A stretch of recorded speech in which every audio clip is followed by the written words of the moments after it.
मंगलाचरणम्। ओम सहना भवतु सहनौ भुनक्तु सह वीर्यङ्करवावहै तेजस्विनावधीतमस्तु मा विद्विषावहै। ओम शान्ति शान्ति शान्तिः।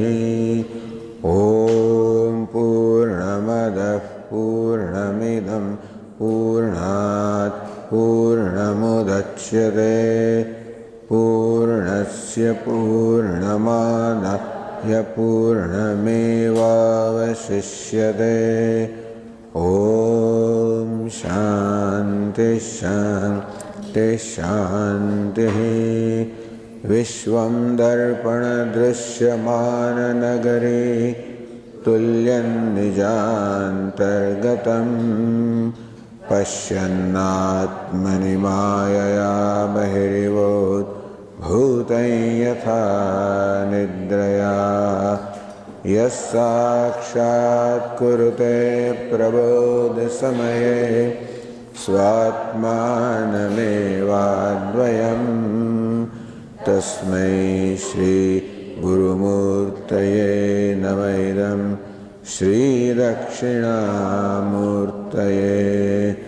वागीशायस्य वदने लक्ष्मीर्यस्य च वक्षसि यस्यास्ति हृदये संवित् तं नृसिंहमहं भजे। ॐ नमः परमहंसास्वादित चरणकमलचिन्मकरन्दाय भक्तजनमानसनिवासाय श्रीराम विश्वसर्गविसर्गादि नवलक्षणलक्षितं श्रीकृष्णाख्यं परन्धाम जगद्धाम नमः। सच्चिदानन्दरूपाय विश्वोत्पत्त्यादिहेतवे तापत्रयविनाशाय श्रीकृष्णाय वयं नमः। यं प्रव्रजन्तमनुपेतमपेतकृत्यं द्वैपायनो विरहकातर आजुहाव पुत्रेति तन्मयतया तरवोऽभिनेदुः तं सर्वभूतहृदयं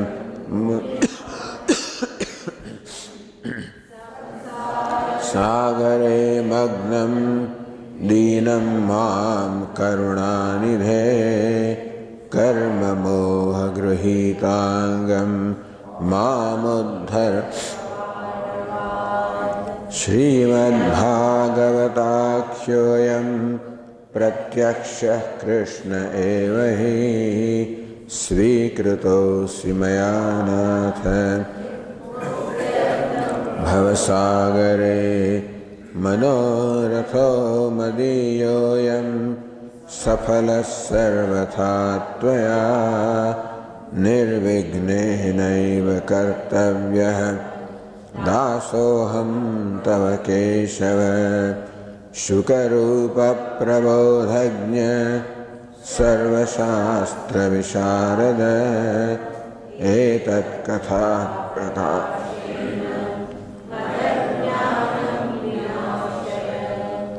जन्माद्यस्य यतोऽन्वयादितरतः चार्थेष्वभिज्ञस्वराट् तेने ब्रह्महृदाय आदिकवये मुह्यन्ति यत्सूरयः।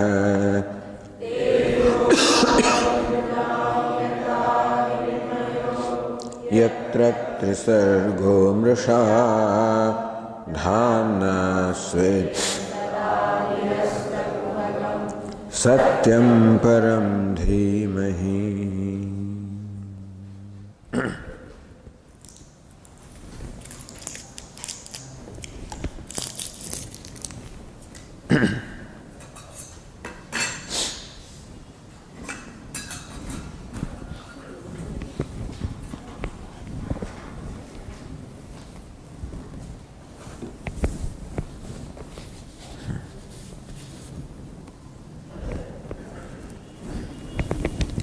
શ્રીમદ ભાગવતના એકાદશ સ્કંદમાં 28મા અધ્યાયમાં પરમાર્થ નિરૂપણનો પ્રસંગ ચાલી રહ્યો છે.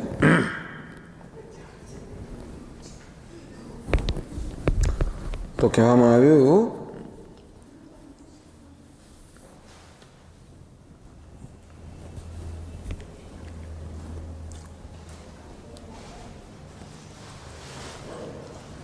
જ્ઞાનમ વિવેકો નિગમસ્તપશ્ચ પ્રત્યક્ષમૈતેહ્યમ અથાનુમાનમ.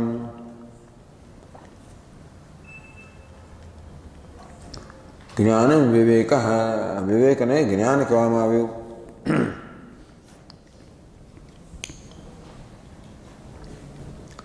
યદ વિશ્વસ્ય કારણમ પ્રકાશકમ બ્રહ્મ, જ્યાં જગતનું કારણ છે અને પ્રકાશક છે, સત અને ચિત્ત. સત એ જગતનું ઉપાદાન કારણ છે, ચિત્ત જગતનું પ્રકાશક છે. એટલે પરમાત્મા સચ્ચિદાનંદ સત સ્વરૂપ હોવાને કારણે જગતનું કારણ સદૈવ સૌમ્ય ઇદમ અગ્રાસીત એકમેવા દ્વિતીયમ. ચિત્ત છે સ્વયં પ્રકાશ માટે જગતને પ્રકાશિત કરનારું છે.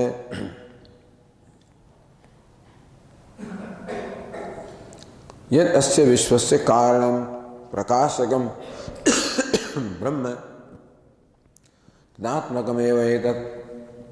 જે કારણ હોય અને પ્રકાશક હોય એ જ આત્મા હોય તો આ જગતનું કારણ બ્રહ્મ છે, પ્રકાશક બ્રહ્મ છે, અને બ્રહ્મ જગતનો આત્મા છે.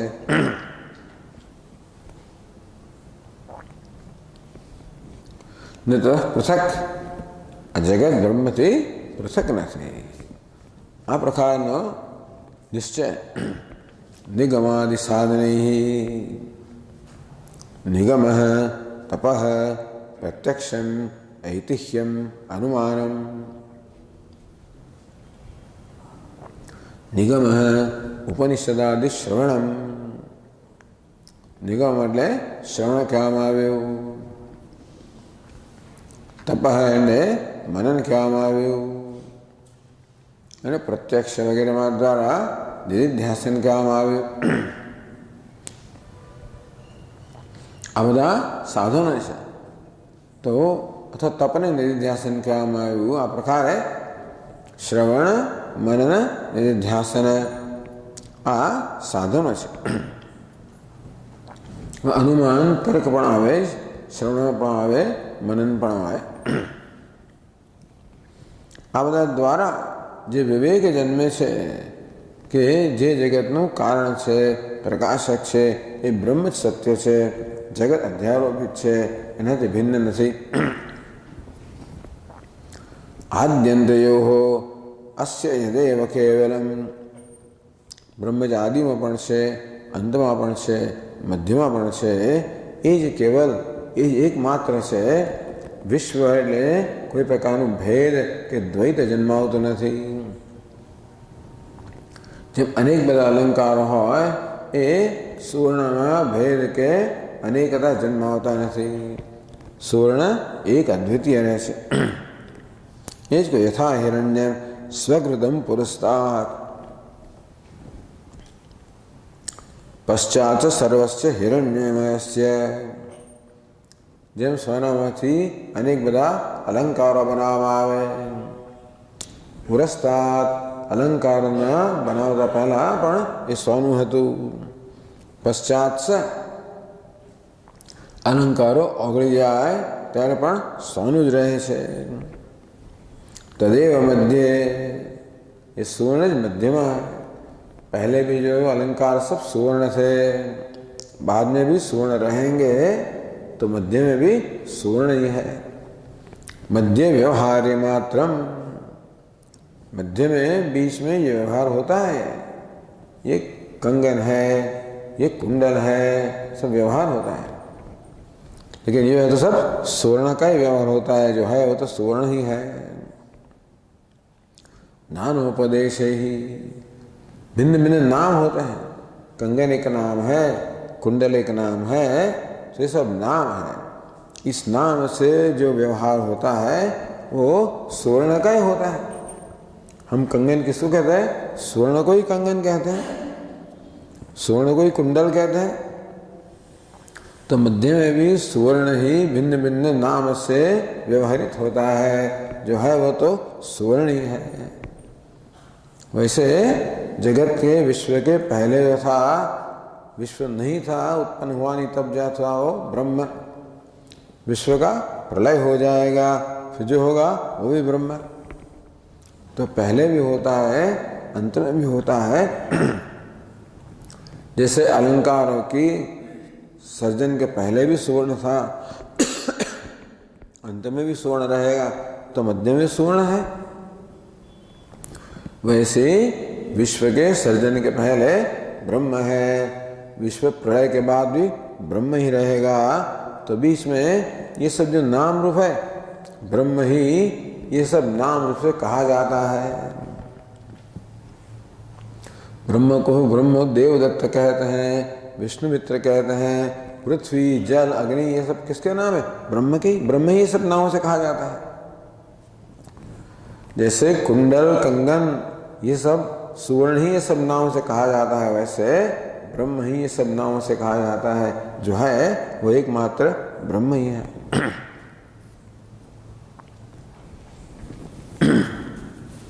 हमें 20वां श्लोक में आगा कहे છે।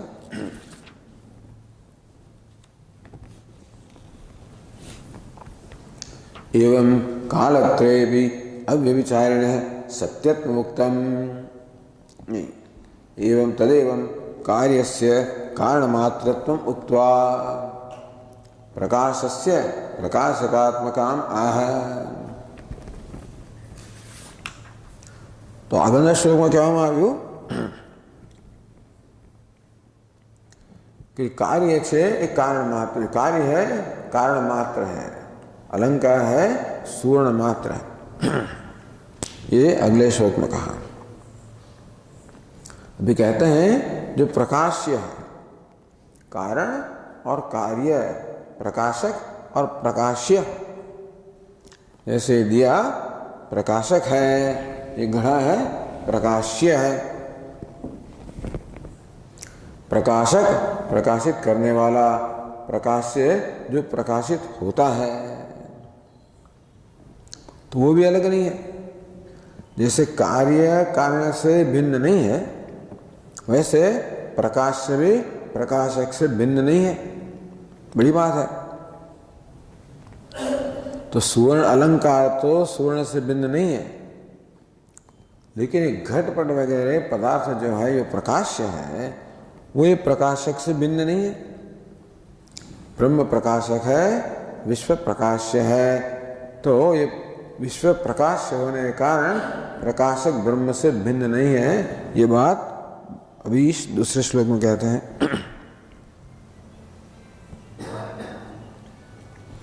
विज्ञान में तत्रियवस्थ भंग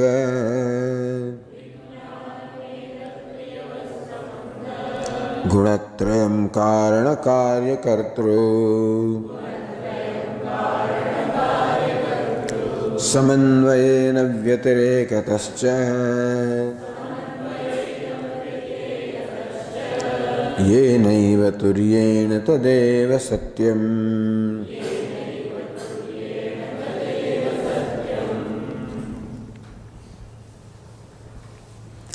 विज्ञानम एतत् त्रियवस्थम अंग। अंग संबोधन, भगवान उद्धव को अंग प्रिय कह के बुलाते हैं, हे प्रिय उद्धव। विज्ञानम, ये विज्ञान शब्द है, उसका अर्थ मन है, मन।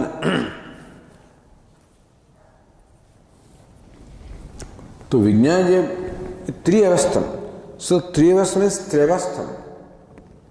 त्रय को कभी कभी त्रिय कहते हैं, कभी त्र्यंबकम यजाम है, त्र्यंबकम यजाम ऐसा भी कहते हैं। तो त्रिवस्थ कहना चाहिए, त्रिअवस्थ त्रिवस्थ कहना चाहिए है क्या? त्रयवस्थ, उसका अर्थ है त्रिवस्थ, त्रिअवस्थ, तीन अवस्था। यकारस्य पृथक पाठ है, छंद अनुरोधेन। यदि त्रयवस्थम कहेंगे तो छंद ठीक तरह से नहीं होगा, इसलिए त्रयवस्थम कहा। सो त्रयवस्था का अर्थ है त्रिवस्थ, तीन अवस्था वाला। कौन सी तीन अवस्था? जागृत आदि त्रयवस्थम। जागृत, स्वप्न, सुषुप्ति, ये तीन अवस्थाएं हैं। किसके? मन की अवस्था है। ये बहुत महत्व की बात है कि जागृत, स्वप्न, सुषुप्ति ये आत्मा की अवस्थाएं नहीं है, मन की अवस्था है। कौन सो जाता है? आत्मा नहीं सो जाता है, मन सो जाता है। कौन उठता है? आत्मा नहीं उठता है, मन उठता है। कौन स्वप्न देखता है? मन स्वप्न देखता है। कौन जागृत होता है? मन जागृत होता है।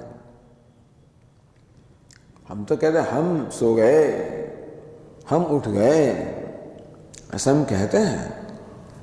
मतलब ऐसा ख्याल हम में है कि हम मतलब आत्मा सो गया, हम मतलब आत्मा जागृत हुआ।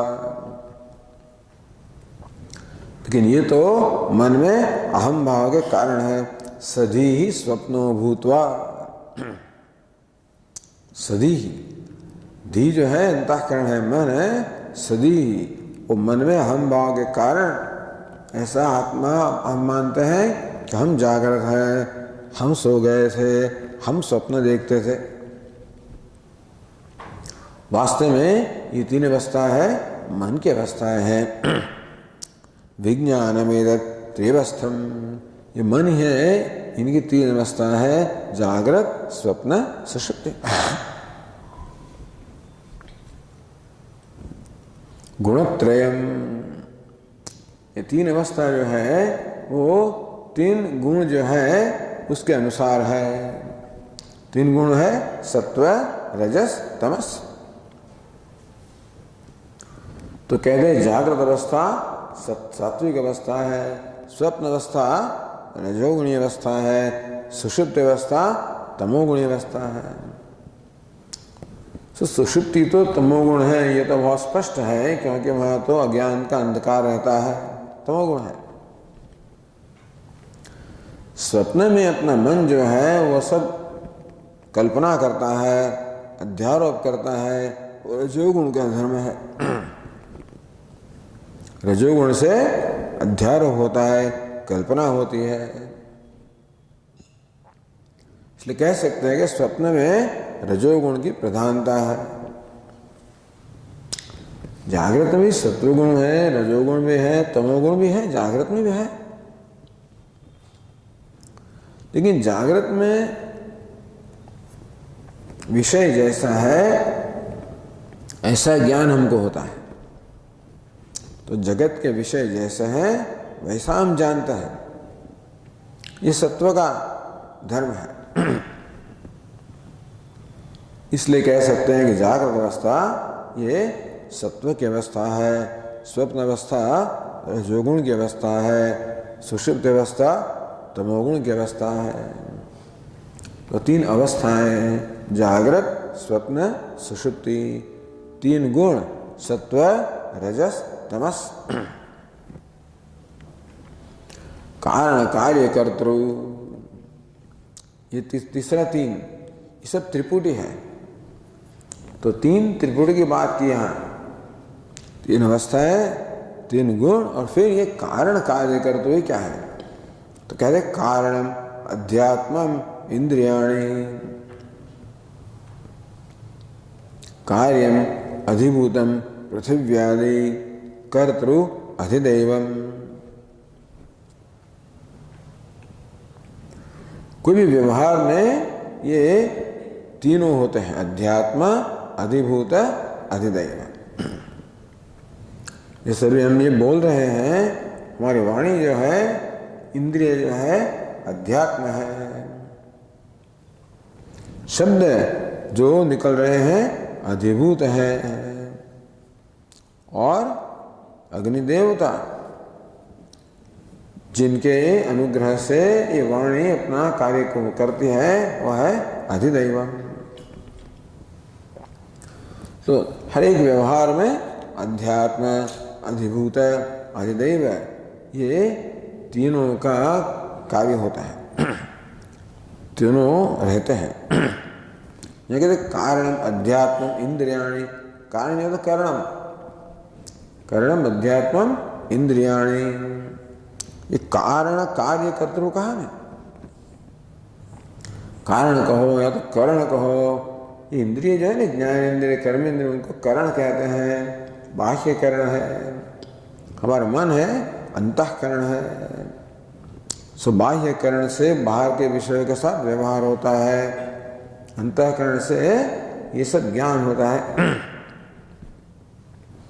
कार्य किसको कहते हैं? अधिभूतम पृथिव्यादि, ये पंचमा भूत से जो बना हुआ जगत है, ये है कार्य। वैसे सांख्य प्रक्रिया में इंद्रिय भी कारण होती है और ये पंचमभूत कार्य होते हैं। और कर्तृ अधिदैवम कहा, सो कर्तृ शब्द से अधिदैवम में देवता। तो कोई भी व्यवहार तभी संभव होता है जब उस व्यवहार पर देवता का अनुग्रह होता है। जैसे चक्षु से हम कब देख सकते हैं? चक्षु का अधिष्ठान देवता सूर्य है, उनका अनुग्रह होता है तभी। वाणी से कब बोल सकते हैं? अधिष्ठान देवता अग्नि का अनुग्रह होगा तभी। अब ये शब्द कब सुन सकते हैं? श्रोत्रेंद्रिय का अधिष्ठान देवता दिग् देवता, उनका अनुग्रह हुआ तभी हम सुनाई पड़ते हैं, ये सुनाई पड़ता है। तो ये भी तीन हुए, ये त्रिपुटी हुई, अध्यात्म, अधिभूत, अधिदैव। मतलब ये जो जगत है ना, विश्व, इसका बना है। ये जगत का वर्णन हुआ। जगत किसका बना है? तीन अवस्थाओं का, तीन गुणों का, और ये त्रिपुटी अध्यात्म, अधिभूत, अधिदैव, सारा विश्व का समावेश हो जाता है। अध्यात्म मतलब व्यक्ति, जीव, अधिभूत जगत, अधिदैव ईश्वर। ये सब जो देवताएं हैं, इंद्र, अग्नि वगैरह, ये तो सब ईश्वर के, भगवान के अंग है। हम कहते हैं अग्नि का अनुग्रह हुआ, लेकिन अग्नि के रूप में जो ईश्वर है उनका अनुग्रह होता है। सूर्य तो भगवान का चक्षु है, अग्नि भगवान का मुख है। ये सब जो अधिष्ठान देवता होते हैं, ये सब तो ईश्वर के या भगवान के अंग होते हैं, अंश होते हैं। उनके द्वारा ईश्वर ही अनुग्रह कर रहा है। इसलिए देव, देव का अर्थ करेंगे ईश्वर। अध्यात्म मतलब व्यक्ति, जीव है। अधिभूत है, पंचमा भूत में से जिसका सर्जन हुआ ये जगत। अधिदैव है, जिसने सर्जन किया, जो नियमन कर रहा है वो ईश्वर। बस ये त्रिपुटी में समग्र विश्व का समावेश हो जाता है। इससे आगे कुछ ज्यादा कुछ नहीं है।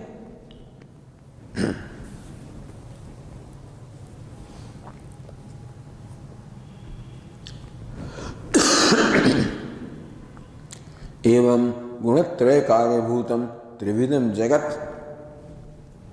ऐसे ये तीन गुणों से, सत्व रजस तमस में से ये समग्र जगत उत्पन्न हुआ। ये सांख्य की प्रक्रिया है। सांख्य कहते हैं कि ये तीन गुण जो प्रधान है, उनकी साम्य अवस्था को प्रधान कहते हैं। उसमें क्षोभ होता है प्रधान में, तभी जगत का सर्जन होता है। तो ये जगत है, विश्व है, ये तीन गुणों का कार्य है, तीन गुणों की से उत्पन्न हुआ है।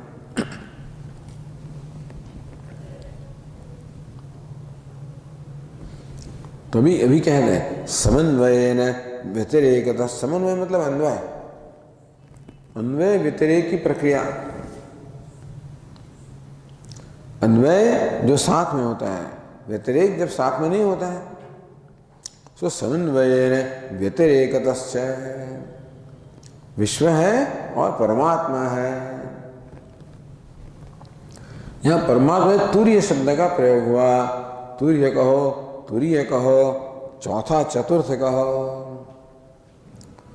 तो परमात्मा को तुर्य क्यों कहा? जागृत, स्वप्न, सुषुप्ति, ऐसा ये तीन, इनके संदर्भ में परमात्मा को चतुर्थ कहा। वैसा है एक ही।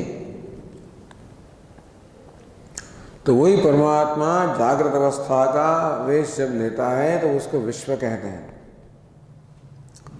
ये सूक्ष्म शरीर का वेश लेके स्वप्न अवस्था का अनुभव करता है, उसको तेजस कहते हैं। उनको ही कारण शरीर का वेश लेके जब ही सुषुप्ति का अनुभव करते हैं, उसको प्राज्ञ कहते हैं। विश्व, तेजस, प्राज्ञ। लेकिन ये तो उनके वेश के नाम है। विश्व के रूप में कौन है? वही परमात्मा। स्थूल शरीर का वेश पहन के जागृत में जो व्यवहार करता है, उस परमात्मा को ही विश्व कहा जाता है। सूक्ष्म शरीर का वेश धारण किए स्वप्न में जो व्यवहार करता है, उस परमात्मा को तेजस कहा जाता है। कारण शरीर का वेश धारण करके सुषुप्ति में जो व्यवहार कर, उसको प्राज्ञ कहा जाता है। तो ये सब नाम तो वेश के नाम है। एक अभिनेता को कभी राजा कहते हैं, कभी प्रधान कहते हैं, कभी भिखारी कहते हैं।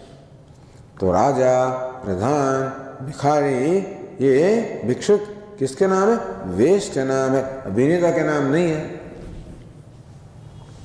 अभिनेता राजा नहीं है, वो भिखारी नहीं है, वो प्रधान नहीं है। वो तो राजा का, भिक्षुक का, प्रधान का वेश धारण करता है। इसलिए राजा किसका नाम है? वेश का नाम है। भिखारी किसका नाम है? वेश का। यदि वो जानते नहीं है तो दोनों को एक मान लेंगे। यदि अभिनेता और वेश का विवेक नहीं कर सकते हैं तो हम मानेंगे सच्चा भिखारी ही है। वास्तव में वहां दो है, विवेक करना है। एक वेश है, वो तो मिथ्या है, और अभिनेता है, वो सत्य है। तो अन्वय और व्यतिरेक। अन्वय किसको कहते हैं? जब राजा होता है तभी भी अभिनेता है, भिखारी है तभी अभिनेता है, प्रधान है तभी अभिनेता है। क्या कहेंगे? अन्वय।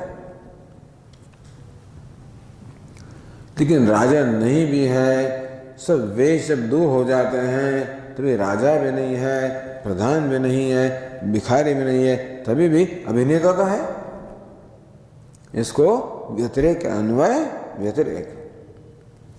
ये अन्वय व्यतिरेक की पद्धति का प्रयोग कब करते हैं?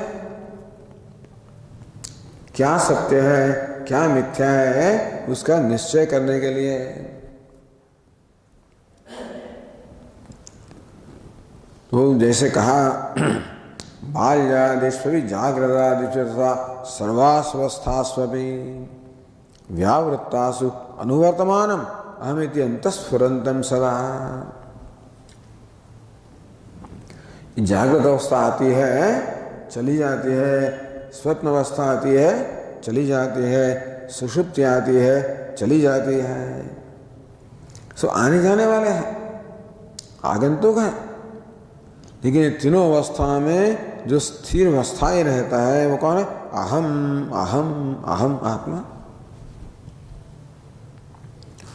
जैसे राजा आता है, चला जाता है, भिक्षुक आता है, चला जाता है, प्रधान आता है, चला जाता है। लेकिन कौन बना रहता है? अभिनेता बना रहता है। अन्वय व्यतिरेक। जिससे होने से जो है, जो न होगा नहीं, मतलब अभिनेता है तब राजा है, अभिनेता है तब भिखारी है, अभिनेता है तब प्रधान है। अभिनेता नहीं होगा तो राजा नहीं होगा, प्रधान नहीं होगा, भिखारी नहीं होगा। तो अर्थ क्या हुआ? ये राजा, प्रधान, भिखारी अभिनेता से भिन्न नहीं है। वही सत्य है, ये तो वेश है, ये सब मिथ्या है, अध्यारोप है। समन्वयेन व्यतिरेकतश्च ये नैव तुर्येण, ये तुर्य कहो पुरत्रये क्रीडति यस्य जीव ततः सुजातं सकलं विचित्रम। ये कैवल्य उपनिषद में कहा गया पुरत्रये क्रीडति यस्य, तो तीन पुरी में, तीन नगरी में क्रीड़ा करता है। जागृत एक नगरी है, स्वप्न दूसरी नगरी है, सुषुप्ति तीसरी नगरी में है। या आत्मदेव जो है कभी जागृत में है, उसको छोड़ कभी स्वप्न नगरी में जाते हैं, कभी छोड़ के सुषुप्ति नगरी में जाते हैं। तो जब एक नगरी से दूसरी नगरी में जाते हैं तो जाने वाला तो नगरी से भिन्न है।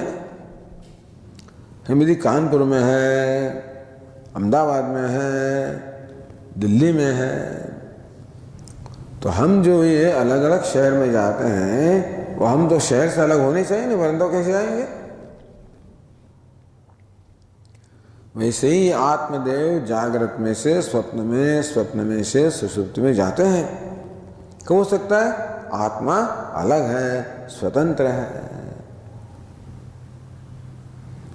तो ये नहीं है तुर्य। तो जैसे ये सब वेश में अभिनेता सत्य है, वैसे ये विश्व, तेजस, प्राज्ञ, ये तीन अवस्था वाले आत्मा में आत्मा जो है वही सत्य है। उसको तुर्य कहा, चतुर्थ कहा। वो चतुर्थ नहीं, एक ही है, लेकिन जिसको ज्ञान नहीं वो मानेगा कि राजा एक है, प्रधान दूसरा है, भिखारी तीसरा है और अभिनेता चौथा है, ऐसा मानेगा। वास्तव में यदि उनको चाय पिलानी है तो कितने कप चाय चाहिए? राजा के एक कप, भिखारी दूसरा कप, ऐसा है। कितना कप चाहिए? एक ही कप चाहिए, क्योंकि यदि अभिनेता पिला दिया सबको पिला दिया। वैसे एक आत्मा जिसको तुर्य कहा, ये परमात्मा ही सत्य है। जागृत, स्वप्न, सुषुप्ति अवस्थाएं कई आगंतुक है, आने वाली है, जाने वाली है। इन सबको जोड़ने वाला एक सूत्र कौन है? सबको धारण करने वाला सूत्र कौन है? तुर्य है, परमात्मा, सच्चिदानंद, तदेव सत्यम। जैसे भिन्न भिन्न वेश रखने वाले अभिनेता सत्य है और राजा, भिखारी वो सब क्या है? वेश है, अध्यारोप है, मिथ्या है। वैसे एक तुर्य कहो, परमात्मा को, ये सब वेश धारण करता है, वही विश्व बनता है, तेजस बनता है, प्राज्ञ बनता है। ये तीन कैसे हैं? मिथ्या है। सत्य कौन है? तुर्य कहो, परमात्मा कहो, आत्मा, यही सत्य है। समन्वयेन भवति येन अनुगतम प्रकाशते। चलो, समन्वय का अर्थ अनुगत, अन्वय कहो, अनुगत कहो। येन अनुगतेन प्रकाशते, मतलब राजा कब हो सकता है? जब अभिनेता है तब। राजा कब भासता है? अभिनेता भासता है तभी। तो वैसे जगत प्रकाशित होता है कैसे? परमात्मा। तीन अवस्था वाला जगत प्रकाशित किससे होता है? परमात्मा से। तमेव भान्तम अनुभाति सर्वम। ये परमात्मा भासते हैं, प्रकाशित होते हैं, अनुगत सब कुछ प्रकाशित होता है। जैसे कह सकते हैं कि सूर्य प्रकाशमान है और चंद्रमा जो है उनके अनुसरण करके प्रकाश करता है।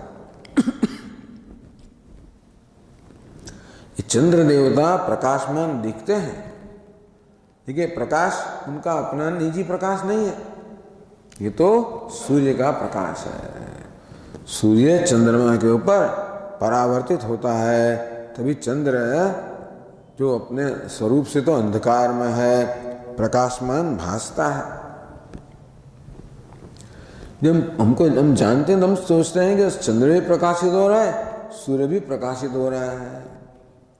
लेकिन सूर्य भासता है, चंद्र अनुभाति, भाति ये भासमान है, उसको अनुभाव, उसके पश्चात उसके कारण भासते हैं। वैसे परमात्मा भासते हैं, जिन चैतन्य रूप है, जगत जो है उनके प्रकाश में भाषित होता है। चक्षु से चक्षु इति श्रुति,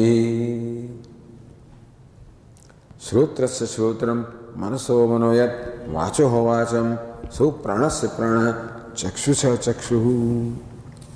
बृहदारण्यकोपनिषद में ऐसा ही है, चक्षुष चक्षुर श्रोत्रस्य श्रोत्रम मनसो ये मनोविदु, ये बृहदारण्यक में है। ये चक्षु तो अपने विषय को प्रकाशित करता है, लेकिन चक्षु अपने विषय को कब प्रकाशित कर पाएगा? जब मन चक्षु को प्रकाशित करता है तब चक्षु अपने विषय को प्रकाशित कर सकता है। लेकिन मन कब चक्षु को प्रकाशित करेगा? मन को प्रकाशित करने वाला कोई है, कौन है? चैतन्य आत्मा। आत्मा स्वयं प्रकाश है, चैतन्य है, वो पहले मन को प्रकाशित करता है, उसके द्वारा इंद्रियों को प्रकाशित करते हैं, उसके द्वारा विषय को प्रकाशित करते हैं। इसलिए ये चक्षु अपने विषय को प्रकाशित कर सकते हैं कभी? जब चक्षु स्वयं प्रकाशित है आत्मा से। ये श्रोत्र इंद्रिय अपने विषय शब्द को कब प्रकाशित कर सकती है? वो स्वयं प्रकाशित होती है आत्मा से। तो चक्षु है चक्षु, उसको चक्षु का भी चक्षु कहा, श्रोत्रस्य श्रोत्रम, श्रोत्र का भी श्रोत कहा, मनस है मन है, मन का भी मन कहा। मतलब चक्षु का अर्थ है चक्षु का प्रकाशक। श्रोत्र का श्रोत्र अर्थ क्या है? श्रोत्र का प्रकाशक। मन का अर्थ है मन का प्रकाशक। ऐसा नहीं है सोचना कि दूसरे चक्षु है, दूसरा अंदर श्रोत्र है, दूसरा मन है, ऐसा नहीं है। आत्मा ही सबका प्रकाशक होने से उसको मुख्य अर्थ में चक्षु कहा। ये चक्षु में जो अपने विषय रूप रंग को प्रकाशित करने की जो शक्ति है, किस कारण है? चैतन्य कारण। ये श्रोत्रेंद्रिय अपने विषय शब्द को प्रकाशित करते हैं, किसके कारण? आत्म चैतन्य के कारण। ये मन अपने विषय को प्रकाशित करता है, किस कारण? आत्म चैतन्य के कारण।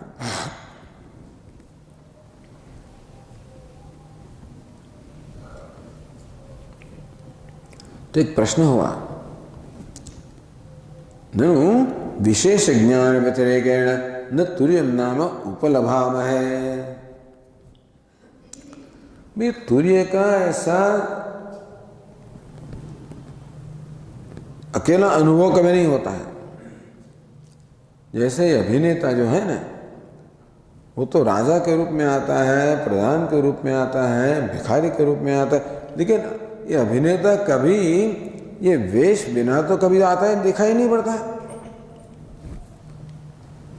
वैसे आत्मा को हम विश्व के रूप में अनुभव करते हैं, जागृत अवस्था में, स्वप्न में तेजस के रूप में अनुभव करते हैं, सुषुप्ति में प्राज्ञ के रूप में अनुभव करते हैं, लेकिन स्वयं आत्मा का अनुभव कोई होता ही नहीं है। तो कैसे कह सकते हैं कि ये सब इनके आधारित हैं? तो कहते हैं कि व्यतिरेकस्य समाध्यादो यदस्ति। इस समाधि अवस्था में आत्मा जब तीन अवस्था नहीं है,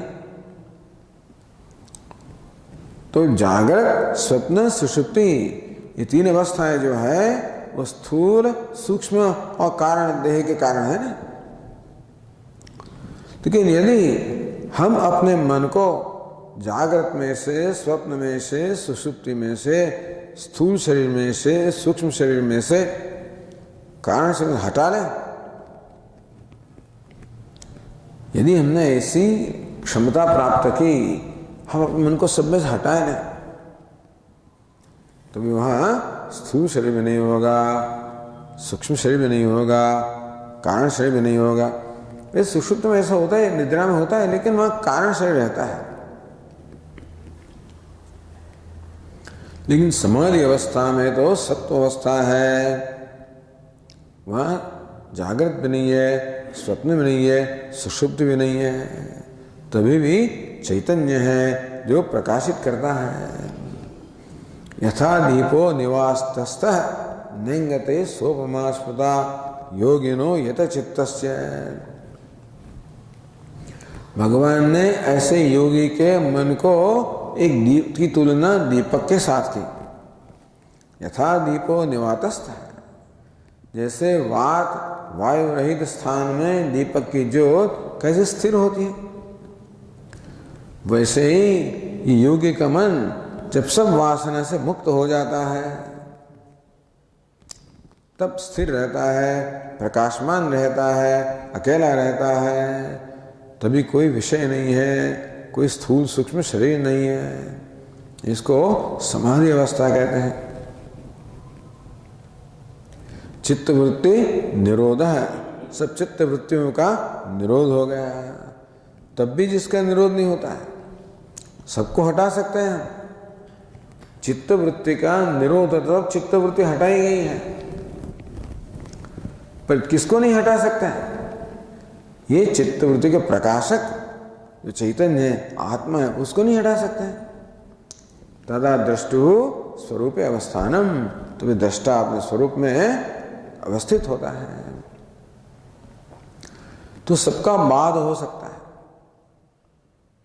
स्थूल शरीर का, सूक्ष्म शरीर का, कारण शरीर का, क्योंकि आगंतुक है, आने जाने वाले हैं, ये तो हमारे वेश है, इसलिए इनको दूर करने की हमको स्वतंत्रता है। वेश को दूर करना मतलब उनमें से अहम भाव का हटा लेना, उनसे समानता हटा लेनी। तो सब ये तीन त्रिपुटी है, जागृत स्वप्न सुषुप्ति, सत्व रजस तमस, कारण कार्य कर्तृ, ये सब होते हैं तभी तो चैतन्य होता ही है। लेकिन समाधि अवस्था में जब नहीं होते हैं तब भी चैतन्य अपने प्रकाश में प्रकाशमान है। ये अन्वय व्यतिरेक हुआ, इससे तय होता है क्या सत्य है क्या मिथ्या है। जिसको हटा सकते हैं उसको बाद कहते हैं वेदांत में। तो जिसका बाद हो सकता है वो क्या है? मिथ्या है। जिसका बाद नहीं हो सकता है सत्य है। तो स्थूल सूक्ष्म कारण शरीर का तो बाद होता है, उनको हटा दिया जाता है, उनको छोड़ दिया जाता है। जैसे अभिनेता वेश को छोड़ देता है लेकिन अपने को नहीं छोड़ सकता है, अपना बात नहीं कर सकता। जो अबाध्य तत्व है, बाद के अवधि रूप जो है, ये तुरीय तत्व कहो, चैतन्य कहो, आत्म तदेव सत्यम, वही सत्य है।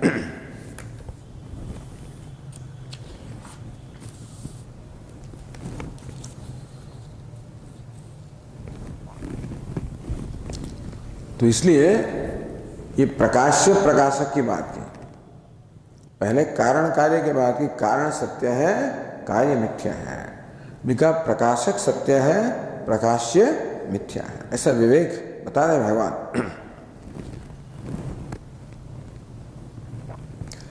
एवं अव्यभिचारिण सत्यत्व मुक्त्वा व्यभिचारिण असत्यत्वम आह।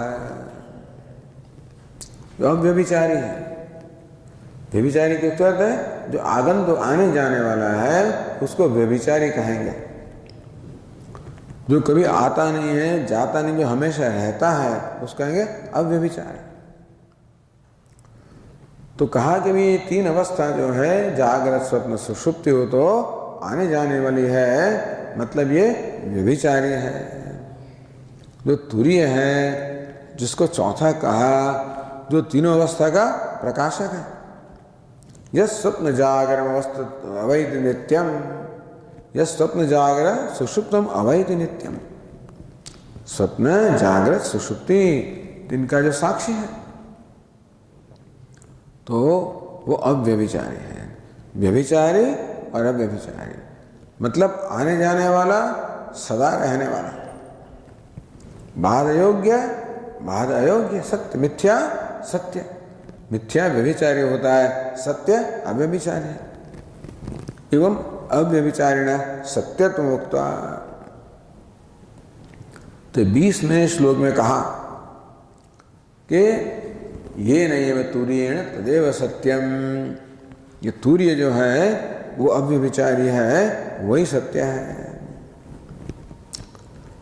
अव्यभिचारी जो अभी व्यभिचारी है, जो आने जाने वाला है, वो कैसा है? मिथ्या है, असत्य है। इस तरह वेदांत शास्त्र विवेक करता है। कैसा विवेक? सत्य और सत्य का विवेक, सत्य और मिथ्या का विवेक। जो भी चीज आने जाने वाली है वो कभी सत्य नहीं होती। जो आती भी नहीं है, जाती भी नहीं है, हमेशा स्थित है, वही सत्य है। ये क्यों कहते हैं? क्योंकि हमको अपने जीवन में सत्य को पकड़ना चाहिए, मिथ्या को नहीं। मिथ्या को पकड़ के रहेंगे तो हम भी व्यभिचारी हो जाएंगे, आगंतुक हो जाएंगे, हम भी परिवर्तित हो जाएंगे। जैसे ये चक्र घूमता है, हम भी घूमने लग जाएंगे। उसके मध्य में जो धरी एक्सिस, उसको पकड़ना चाहिए। ये सत्य मिथ्या का विवेक अपने जीवन में बहुत महत्व का है। जीवन में जो सत्य वस्तु है वही महत्व की है, जो मिथ्या है वो महत्व का नहीं है। चलो भाई, व्यवहार में मिथ्या की जरूरत है, व्यवहार मिथ्या से ही होता है, जगत के नाम के साथ ही व्यवहार होता है। और हमारे जीवन में ये देह का रक्षण करने के लिए, धारण करने के लिए इस जगत की कुछ जरूरत होती है, इसलिए हम उसका तिरस्कार नहीं करते हैं। जगत का भी हम आदर करते हैं, लेकिन आदर करने का अर्थ ये नहीं कि हम अपने हृदय में लाएंगे उसका। आदर करेंगे तो बाहर बिठाएंगे, सबको अपने बेडरूम में नहीं लाएंगे, है ना? जगत का आदर तो करते हैं, लेकिन उसको हृदय में नहीं बिठाएंगे, जहां उसका स्थान है वहां बिठाएंगे। तो वेदांत शास्त्र जब कहता है कि जगत मिथ्या है, तभी जगत का कोई तिरस्कार करने का उसमें प्रयोजन नहीं है।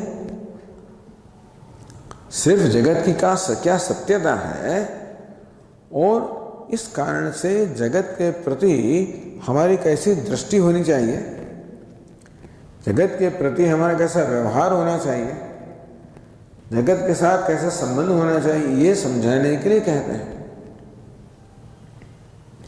सत्य वस्तु के साथ कैसा संबंध होना चाहिए, उसका जीवन में कितना महत्व होना चाहिए, और मिथ्या का कितना महत्व होना चाहिए। ऐसा कहने की जरूरत इसलिए है कि हम जीवन में मिथ्या को सत्य मान लेते हैं, इसलिए मिथ्या का बहुत मूल्य देते हैं। इसे सत्य का अवमूल्यन हो जाता है, मिथ्या बहुत मूल्यवान हो जाती है, मिथ्या बहुत महत्व का हो जाता है, तभी सत्य अपना महत्व खो बैठता है। ऐसा है ना? ऐसा हमारे उसको संसार कहते हैं। मनुष्य इससे सब दुख पा रहा है, मिथ्या को सत्य मानने के कारण उसके साथ जुड़ रहा है, आसक्ति कर रहा है। सत्य को सत्य के रूप में नहीं जानने का उसकी उपेक्षा कर रहा है। तो जिसका आदर होना चाहिए उसकी उपेक्षा हो रही है, जिसकी उपेक्षा होनी चाहिए उसका आदर हो रहा है, तो फिर हमको सजा भुगतनी पड़ती है ना। इसलिए सत्य और मिथ्या का विवेक करते हैं, अव्यभिचारी व्यभिचारी का विवेक करते हैं। तो आगे के श्लोक में कहा कि जो तुरीय अव्यभिचारी है वही सत्य है। अब ये श्लोक में कहेंगे कि जो व्यभिचारी है वो असत्य है, मिथ्या है। तो चलो 21वां श्लोक पढ़ेंगे। न यत् पुरस्तादुत यन्न पश्चात् मध्ये च तन्नव्यपदेशमात्रम्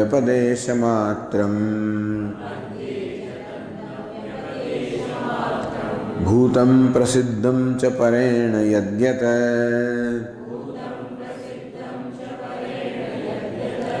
तदेव तत्स्यादिति मे मनीषा।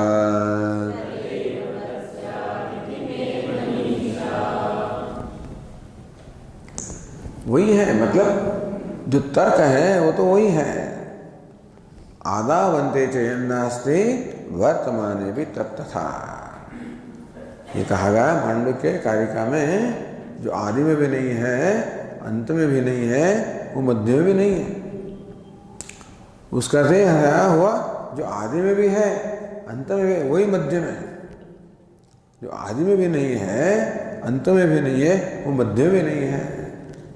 जैसे अलंकार उनके सर्जने पहले नहीं है,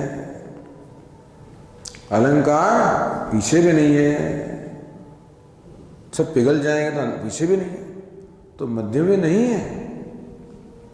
अलंकार के आदि में सुवर्ण था, अलंकार के अंत में सुवर्ण होगा, तो मध्य में सुवर्ण ही है। नियत पुरस्तात्, जो पुरस्तात् मतलब पहले, जो पहले नहीं था। कौन? जगत। अपनी सृष्टि के पहले जगत नहीं था, उसको ही सृष्टि कहते हैं। जैसे घड़े का सृजन हुआ, ये घड़े का सृजन आप कब कहेंगे? सृजन के पहले घड़ा नहीं था, तभी कहेंगे। बालक का जन्म हुआ, कब कहेंगे? जन्म के पहले बालक नहीं था, व्यक्त तो नहीं था।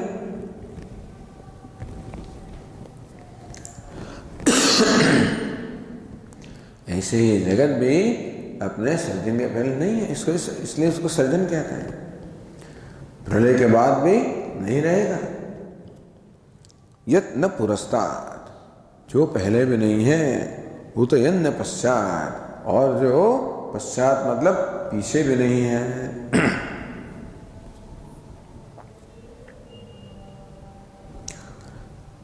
मध्य जो तन्न, वो मध्य में भी नहीं है। वे क्या बात कर रहे हैं? इतना सब है मध्य में, ये क्या कहते हैं? ये विश्व जगत जो है वो पूर्व उसके सर्जन के पहले नहीं था, प्रलय के बाद नहीं होगा, मध्य में नहीं है। अरे क्या नहीं है, ये सब दिखाई पड़ता है। अलग अलग नाम देते हैं इसको, ये मनुष्य है, ये पशु है, ये पक्षी है, ये देव है, गंधर्व है। तो ये सब क्या है? व्यपदेश मात्रम, सिर्फ नाम मात्र है। वाचारंभणम विकार नामधेयमिति।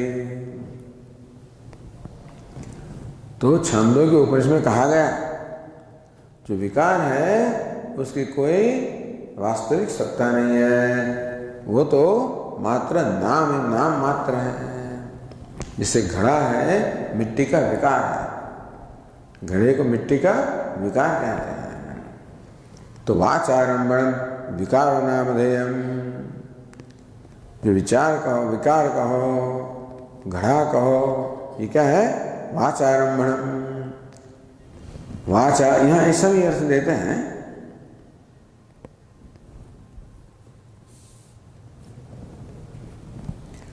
वाचा व्यवहारेण, वाचा आरभ्यम आरब्धम, वाचारंभणम, वाचा आरब्धम आरभ्यम आरब्धम, हृलयो हो अविशेषात्। तो स्पृश्यते सम्बध्यते, मतलब ये घड़ा जो है ना, वेदांत शास्त्र में कहेंगे कि ये घड़ा की सत्ता कितनी है? सिर्फ शब्द घड़ा, इससे ज्यादा कुछ नहीं है। क्योंकि यदि हम जिसको घड़ा कहते हैं उसमें से मिट्टी निकाल लेंगे, इसमें से मिट्टी निकाल लेंगे, तो क्या बचेगा? नाम रूप बचेगा? कुछ नहीं बचेगा। भाई घड़ा क्या है? मिट्टी, नाम रूप और मिट्टी। लेकिन घड़ा में से मिट्टी यदि ले ली जाए तो कुछ बचेगा? कुछ नहीं बचेगा। इसलिए जिसको घड़ा कहते हैं वास्तव में क्या है, मिट्टी है ना। जिसका वजन है, जिसका रंग है, जिसका स्वाद है, जिसको स्पर्श करते हैं, ये तो सब मिट्टी है ना। तो घड़ा क्या है, सिर्फ नाम, ये नाम से ज्यादा कुछ नहीं है। घड़ा की कोई सत्ता नहीं है। सत्ता किसके, मिट्टी के। वाचारंभणम विकारो नामधेयम, सिर्फ नाम मात्र है।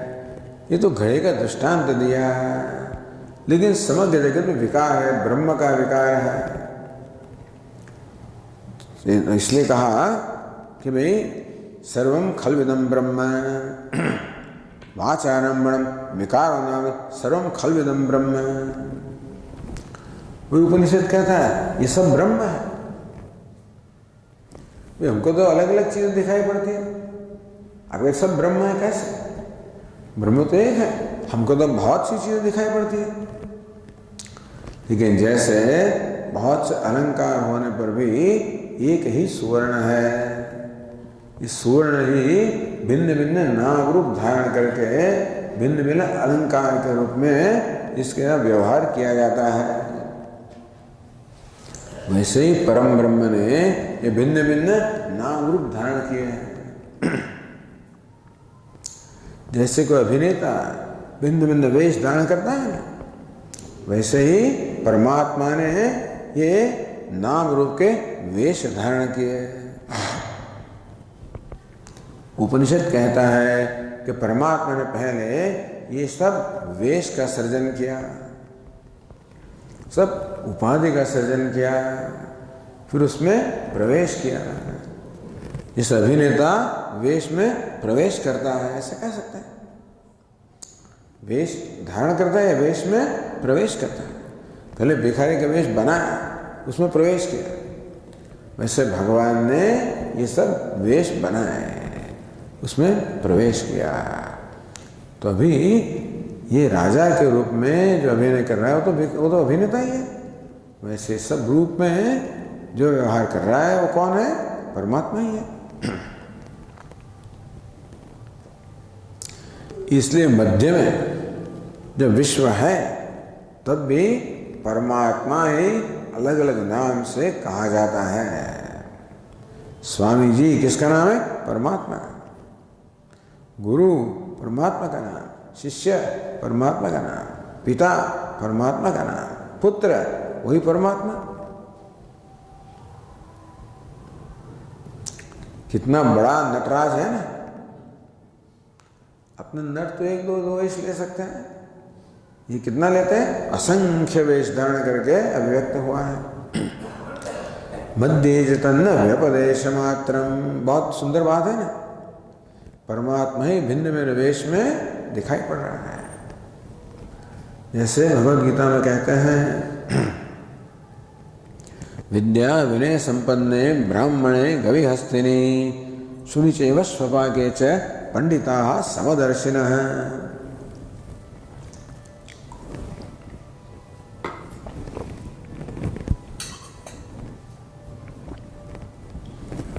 तो विद्या और विनय संपन्न पवित्र सात्विक ब्राह्मण है, गाय है, हाथी है, कुत्ता है, चंडाल है, सात्विक है, रजोगुणी है, तमोगुणी है। पंडिताः समदर्शिन, जो पंडित है, विद्वान है, जो ज्ञानी महापुरुष है, वो सब में समान परमात्मा का दर्शन करते हैं। वो जानते हैं कि परमात्मा ने सात्विक वेश धारण किया, अभी ये ब्राह्मण कहलाता है। रजोगुणी वेश धारण किया, वो अभी गौ गाय कहलाता है। तमोगुणी वेश धारण किया, हाथी कहलाता है। उसका शौक है, भिन्न भिन्न प्रकार के वेश धारण करने का शौक है। क्या करेंगे? वही सिंह कहलाता है, व्याघ्र कहलाता है, मशक कहलाता है, मक्खी कहलाता है, जो भी है वही कहलाता है। चोर भी कहलाता है, डाकू भी कहलाता है। हम सोचेंगे भगवान ने ऐसे वेश क्यों धारण किया? उनके उनकी स्वतंत्रता पता नहीं। ये जैव सात्विका भावः राजसः तामसाश्च मत्त एवेतान् विद्धि। भगवान के धर्म ने सात्विक वेश धारण किया है, राजस वेश धारण किया है, तामस वेश धारण किया है। भगवान है ना, स्वतंत्र है, कुछ भी कर सकते हैं। अचिंत्य शक्तिमत्वात्, अचिंत्य शक्तिमान होने के कारण। लेकिन महत्व की बात यह है कि ये सब वेश है, मतलब डाकू का वेश है। उसका अर्थ नहीं कि भगवान डाकू बन गए हैं, सिर्फ डाकू के रूप में दिखाई पड़ते हैं। नहीं, भगवान ये चोर बन गए होते हैं, खूनी बन, तभी हम उसको कहें क्यों ऐसा बना तुम। भगवान कहना हम कुछ बने नहीं है भाई। अपने श्री कृष्ण भगवान तो चोर भी बन जाते हैं ना, चोरी भी करते हैं, अपहरण भी करते हैं, सब कुछ करते हैं, फिर भगवान है। ये सब नाटक, उनकी लीला है। ये चीर हरण क्या है? लीला है। ये मटकी तोड़ना क्या है? लीला है। भगवान का तो उसको लीला कहेंगे, हम करेंगे तो हमको तो ले जाएगा पुलिस।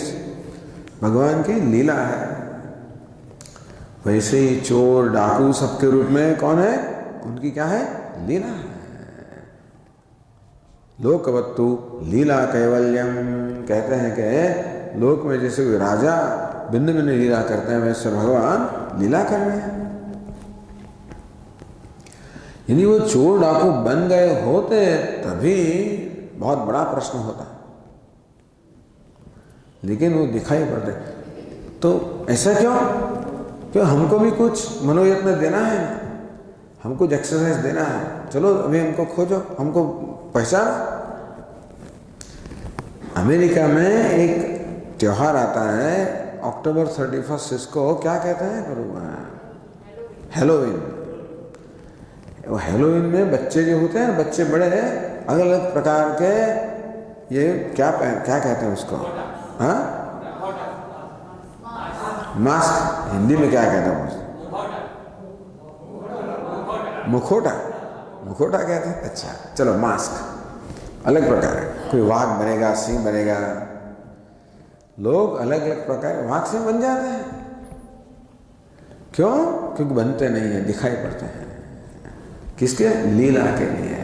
इसको लीला कहते हैं। वो करके आएगा अपने बच्चे के सामने, चलो हमको पहचान सकता है कि नहीं देखने के लिए, वो डर जाएगा, पहचान नहीं पाता है। फिर वो ऐसा सुने, ओ डैडी ये तो हमारे फादर है, फिर तो उसके सिंह के साथ खेलने लगेगा। वैसे हम भगवान को पहचान नहीं पाते हैं, इसलिए डर, सब ये सब रिएक्शंस होते हैं ना प्रत्याघात। तो कहते हैं कि भाई तदेव मध्ये तन्न व्यपदेश मात्रम, मध्ये तन्न व्यपदेश मात्रम। मध्य में जो है उसका ये सब नाम है।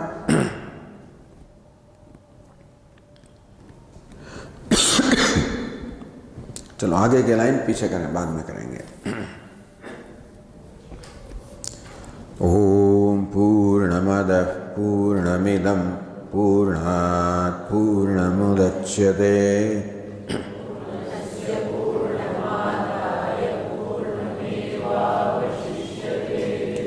ओम शांति शांति शांति। सच्चिदानंद रूपाय विश्वोत्पत्त्यादिहेतवे श्री कृष्णाय वयं नमः। जन्माद्यस्य यतोऽन्वयादितरतः चार्थेष्वभिज्ञस्वराट् तेने ब्रह्महृदाय आदिकवये मुह्यन्ति यत्सूरयः। यथा विनिमयो यत्र त्रिसर्गो मृषा धाम्ना स्वेन सदा